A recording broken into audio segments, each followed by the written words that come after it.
Driving after a concussion, memory loss, and fighting for your job.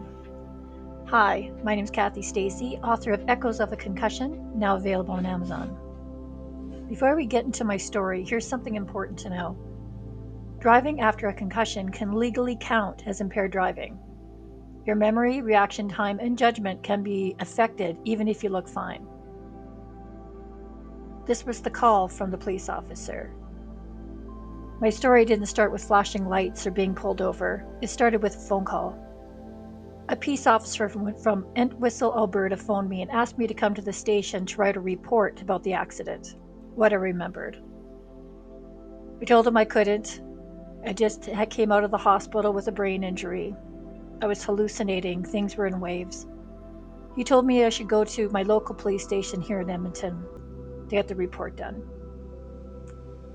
But the truth was I remembered nothing. I remembered a scream as the work vehicle went over a cliff. I remembered the feeling of weightlessness, then a blackout. After that, nothing. I didn't remember picking anyone up, which wasn't part of my job. I didn't remember driving.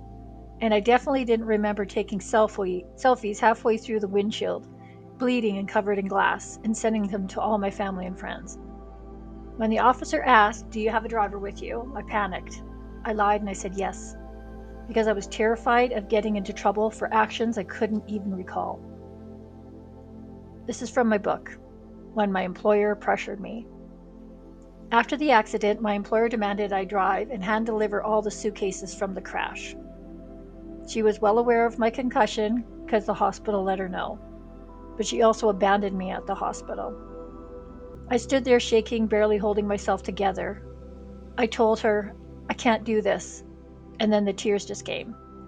And here's the part that still hurts to think about. I found myself begging for my job. Begging. Something so completely out of character for me. I've always been strong, independent, someone who stands up for herself. But a concussion changes you. It makes you vulnerable in ways you don't expect. When you're injured and scared and trying to survive, you cling to whatever stability you think you have left. And in that moment, I was clinging to my job, well aware I was only there for a week. My driving after concussion is dangerous. Driving affects everything concussion touches: reaction speed, processing information, balance, vision, emotions.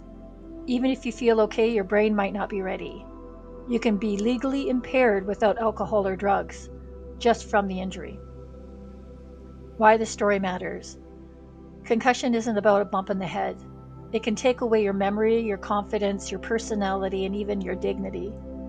It can push you into moments where you don't feel like you anymore, like begging for your job, or driving when you're not safe, or lying to an officer because you're terrified and confused. Sharing isn't easy, but someone out there is going through the same thing, and I want them to know they're not alone.